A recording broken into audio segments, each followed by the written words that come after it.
വെറും 45 ലക്ഷം രൂപയ്ക്ക് നിങ്ങൾക്ക് 1600 സ്ക്വയർ ഫീറ്റ് പുതുപുത്തൻ വീട്, അതും അപ്സ്റ്റെയറിൽ വരുന്നത് ഏത് താഴത്തൊരു ബെഡ്റൂം, ബാത്ത് അറ്റാച്ച്ഡ്, അതുപോലെ മേലെ രണ്ടെണ്ണം വരുന്നത് രണ്ടും ബാത്ത് അറ്റാച്ച്ഡ് ആയ ഒരു കിടിലൻ വീട്. ഏകദേശം നമുക്കൊരു 80% വർക്ക് കംപ്ലീറ്റ് ആയിട്ടുണ്ട്. അടിപൊളി വീട്, അതും ന്യൂ മോഡലിൽ പണി കഴിപ്പിച്ച ഒരു കിടിലൻ വീട്.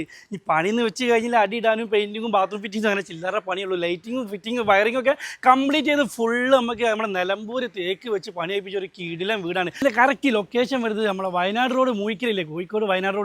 അവിടുന്ന് മൂയിക്കൽ നിന്ന് 1 കിലോമീറ്റർ കഷ്ടിച്ച് വന്നാൽ ചെറുവട്ട അങ്ങാടി എന്ന് പറയും 250 മീറ്റർ നിസാൻ സൈറ്റിലാണ് നമ്മളെ വീട്. നമ്മുടെ വീടിൻ്റെ സൗകര്യം എന്ന് വെച്ച് കഴിഞ്ഞാൽ ഉള്ളിൽ നല്ല കിടിലൻ സൗകര്യമാണ്. ഫുള്ള് സ്പേഷ്യസ് റൂമുകൾ, ഏറ്റവും മുകളിൽ നമുക്ക് ഓപ്പൺ ടെറസ്, ലോണ്ടറി സൗകര്യങ്ങളൊക്കെ അവിടെ വരുന്നുണ്ട്. സൗകര്യത്തിൻ്റെ കാര്യത്തിന് ഇവിടെ ഒരു ബുദ്ധിമുട്ടില്ല. ഇനി ഇവിടെ നിലവിൽ നമുക്ക് ഹൗസ് കണക്ഷൻ ഉള്ളൂ. നിങ്ങൾക്ക് കിണർ കുഴിക്കുക, അതെല്ലാം കിണർ കുഴിക്കുക. വെള്ളത്തിൻ്റെ കാര്യത്തിന് ഇവിടെ യാതൊരു ബുദ്ധിമുട്ടില്ല. നല്ല കിടിലൻ ഏരിയ. വെറും 500 മീറ്റർ നമുക്ക് സ്കൂൾ, മദ്രസ, അമ്പലം, പള്ളി, കടകൾ, സൗകര്യങ്ങൾക്കും കാര്യങ്ങൾക്കും ഇവിടെ ഒരു ബുദ്ധിമുട്ടില്ല. ഈ കണ്ട കണ്ടീഷനിൽ മൂപ്പര് ചോദിക്കണം 45 ലക്ഷം രൂപ. മൂപ്പര് മുട്ടിച്ച് പറഞ്ഞ റേറ്റാണ്. ഈ 4 സെൻറ്റിൽ നിങ്ങൾക്ക് 5 സെൻറ്റ് വേണമെങ്കിലും മൂപ്പര് അടുത്ത് 1 സെൻറ്റ് മൂപ്പര് തരും. ഇനി അതല്ല നിങ്ങൾക്ക് 5 സെൻറ്റായിട്ട് വേറെ 6 സെൻറ്റായിട്ട് വേറെ 2 പ്ലോട്ട് മൂപ്പര് അടുത്ത് തന്നെ ഇതിനോട് ചാരി കൊണ്ട് അതിർത്തി പങ്കിട്ടിട്ടുണ്ട്. അപ്പോൾ അതിൻ്റെ കാര്യങ്ങളൊക്കെ അന്വേഷിക്കാൻ വേണ്ടി ഓണർ നമ്പർ നമ്മൾ മുകളിൽ കൊടുത്തിന്. അതിലേക്ക് വിളിച്ചിട്ട് വേണ്ട കാര്യങ്ങളൊക്കെ അന്വേഷിച്ച് നേരിട്ട് വന്ന് കണ്ട് ഇഷ്ടപ്പെട്ട് നിങ്ങളുടെ റേറ്റ് പറഞ്ഞ് കൈ കൊടുത്ത് കച്ചവടമാക്കി കൊണ്ടുപോയിക്കോളിന്ന്. അപ്പോൾ ഇതുപോലെ വീടോ സ്ഥലമോ ബിൽഡിങ്ങോ ഫ്ലാറ്റോ വിൽക്കാനാണെങ്കിലും വാങ്ങാനാണെങ്കിലും അതെങ്കിൽ റെൻറ്റിനാണെങ്കിലും ബഡ്ജറ്റ് ഫോളിൻ്റെ നമ്പർ നമ്മൾ താഴത്ത് കൊടുത്തിന് നിങ്ങൾ വിളിച്ചാൽ നമ്മൾ വേണ്ട സൗകര്യമൊക്കെ ചെയ്തു തരും.